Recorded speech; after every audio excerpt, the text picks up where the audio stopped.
e aceclofenaco, que são os outros fármacos desses grupos aqui, não são COX-2 seletivos, tá? O único oxicam COX-2 seletivo é o meloxicam. O único fenaco COX-2 seletivo é o diclofenaco. Já os coxibs são todos COX-2 seletivos. Dá pra gente ver isso aqui nessa excelente tabela aqui do Goodman que tem na nossa apostila, ó. Né? Então você vê que o piroxicam, ó, COX-1, né? Cadê o meloxicam? Já o meloxicam, ó, COX-2. Olha o... Vamos ver se tem aqui o aceclofenaco. Não tem. Mas se tivesse, o aceclofenaco também estaria no COX-1. E o diclofenaco no COX-2, junto com o etodolaco, que é de uso bem menos comum, né? Reparem que o paracetamol está aqui, ó. Paracetamol é intermediário entre COX-1 e COX-2, mas lembra, ele é um fraco bloqueador. A dipirona não aparece aqui porque o Goodman é um livro norte-americano e lá o uso dela não é permitido, então ela nem é citada. Mas aqui no Brasil é um medicamento de uso disseminado, né? Ok. E por fim, gente, então vamos lá, ó. Ácido acetilsalicílico eu já nem uso mais como anti-inflamatório, porque ele tem muitos efeitos adversos, já que ele é COX-1 seletivo. Então eu uso ele hoje numa dose baixinha, menor que a dose anti-inflamatória. A dose anti-inflamatória dele é em torno de 400 mg. Hoje ele é usado na dose de 100 mg, bem mais baixa. Com qual objetivo aqui? O objetivo aqui seria inibir a coagulação do sangue, já que ele bloqueia a COX-1 na plaqueta. Olha aqui. Ele bloqueia a COX-1 na plaqueta preferencialmente, diminui a quantidade de tromboxanos e com isso reduz a agregação plaquetária. Quem é que vai tomar diclofenaco ou ácido acetilsalicílico nessas condições? Pessoas que têm uma maior propensão a fazer trombo. Então ela toma o ácido acetilsalicílico justamente para que ele bloqueie a COX-1 na plaqueta e diminui a produção de tromboxano. Lembrando que o estômago vai sofrer, porque ele vai bloquear a COX-1 do estômago também. Ibuprofeno e dometacina são poderosos bloqueadores de COX-1, assim como naproxeno, cetoprofeno, e por isso os efeitos adversos sobre o estômago, né, a gastrite, a úlcera e as hemorragias, né, as falhas na agregação plaquetária são esperadas de forma intensa com esses fármacos. Diclofenaco, meloxicam e celecoxib são COX-2 seletivos, então na teoria eu espero ver menos efeitos gastrointestinais e na coagulação sanguínea, já que eles bloqueiam fracamente COX-1. Lembrando que o diclofenaco tem uma toxicidade hepática mais significativa e o celecoxib uma toxicidade cardiovascular mais significativa. Por isso, entre eles, acaba que o meloxicam tem um destaque. Embora muitos pacientes possam ter uma tolerância ruim ao meloxicam. Lembra, a tolerância aos anti-inflamatórios é específica, é idiosincrática. Cada indivíduo vai responder de uma forma. Dipirona e paracetamol, embora inibam COX, inibem de forma tão fraca que ela, no ambiente inflamatório, que eles não podem ser considerados anti-inflamatórios, eles são apenas analgésicos e antitérmicos. E o efeito deles possivelmente se dá no sistema nervoso central, impedindo a produção de prostaglandinas lá no hipotálamo, bloqueando o COX do hipotálamo. Possivelmente, né? Essa é uma proposta de mecanismo para eles, ainda não está confirmada.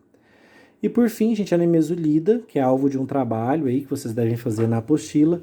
Nimesulida, vocês devem se lembrar que ela é uma molécula com forte toxicidade hepática. Quando você compara a toxicidade hepática entre todos os anti-inflamatórios não esteroidais, a nimesulida ganha disparado. E há, inclusive, relatos na literatura de toxicidade fulminante de nimesulida, toxicidade hepática fulminante. O que significa, gente? Falência hepática, né? O medicamento destruiu o fígado, demandando, inclusive, transplante de fígado.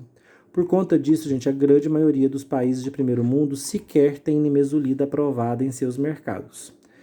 A Europa mantém a nimesulida aprovada, mas está claro para os prescritores de lá que ela nunca deve ser a primeira escolha terapêutica anti-inflamatória. Deve-se tentar qualquer outro antes de tentar ela não pode ser a primeira escolha na Europa.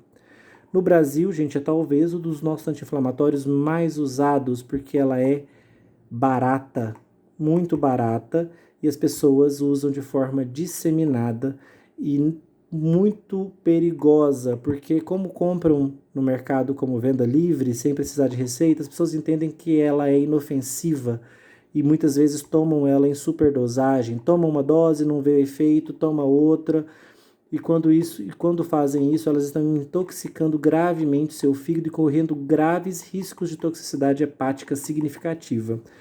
Então, o Brasil, por uma decisão que, no meu ver, é infeliz da nossa vigilância sanitária, a nimesulida foi permitida. E ela continua no nosso mercado, não só como um dos anti-inflamatórios, mas com um lugar de destaque, né? Como um dos anti-inflamatórios não esteroidais mais vendidos.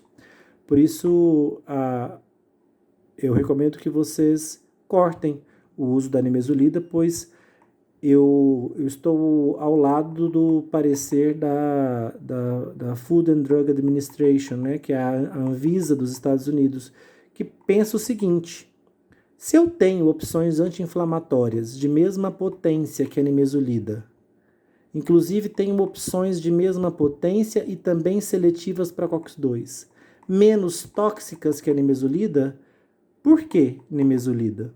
Não é mesmo? Então, você tem essas outras opções.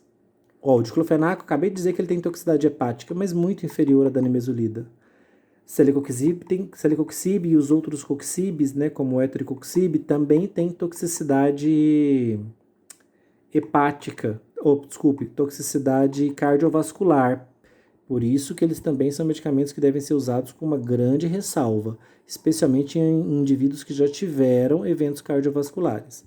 Por isso, entre os COX-2, acaba que o meloxicam se destaca. O uso desses anti-inflamatórios aqui eu tenho que estar muito atento, porque o estômago vai sofrer e a coagulação sanguínea vai ficar alterada, porque COX-1 será predominantemente inibida. Por isso que esses fármacos acabam que perdem espaço quando comparados com os COX-2.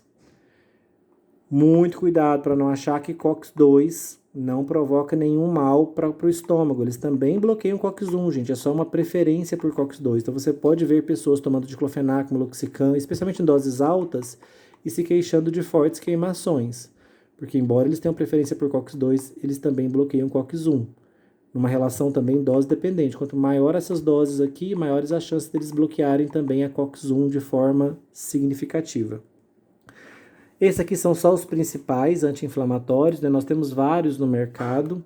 Essa tabela aqui da apostila de vocês mostra quase todos, à exceção da dipirona. Olha, o etoricoxib que eu disse para vocês, ó, que é um coxib bastante usado no Brasil.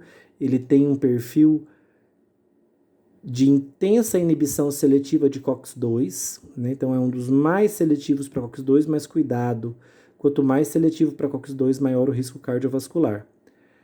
Meloxicam e diclofenaco seriam opções também seletivas para COX-2, um pouco menos, por isso menos tóxicas para o sistema cardiovascular e muito mais baratas. Então eles ganham do etoricoxib na comparação de custo-benefício, porque esses daqui são seletivos COX-2, só como o celecoxib também é seletivo para COX-2, só que ele é mais caro e ainda tem esse risco cardiovascular acentuado que não foi confirmado ainda no diclofenaco e no meloxicam.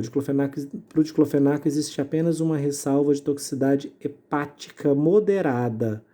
Então é bom estar atento às enzimas hepáticas aqui no paciente em uso de diclofenaco em altas doses. Ok?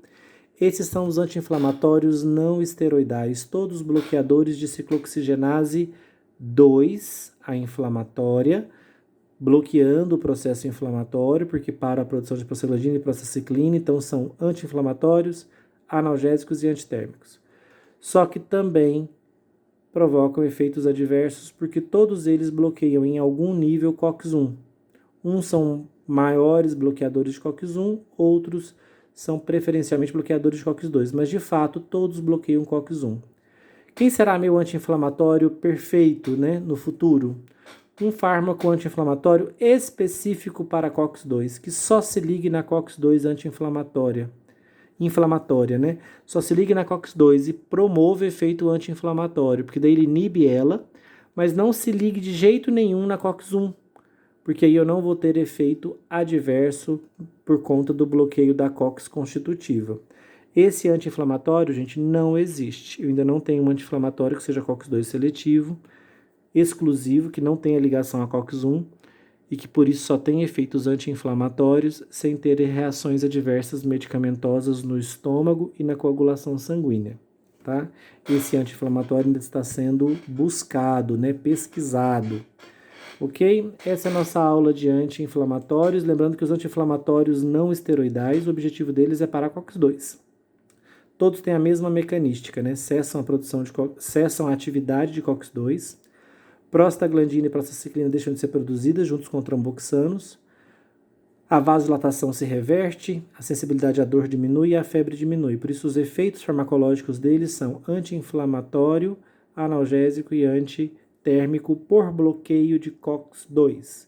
Infelizmente, todos bloqueiam COX-1, mais uma vez, com efeitos adversos sobre o estômago, que deixa de produzir o muco, e com efeito adverso sobre a plaqueta, que deixa de agregar, provocando hemorragias. Ok? Por isso, esses fármacos são completamente proibidos para o paciente que tem dengue. Quem tem dengue só pode usar paracetamol e dipirona, que são fraquíssimos bloqueadores de COX-2 e também de COX-1, e por isso não promovem inibição da ativação plaquetária de forma significativa. Especula-se que paracetamol e dipirona ajam de fato no sistema nervoso central, especificamente no hipotálamo, reduzindo a produção de prostaglandinas ali e com isso reduzindo a dor e a febre, apenas no sistema nervoso central, sem um efeito anti-inflamatório característico. Ok? Gente, essa foi a nossa aula sobre anti-inflamatórios não esteroidais. Aula 3, a nossa próxima aula, aula 4, será sobre anti-inflamatórios esteroidais.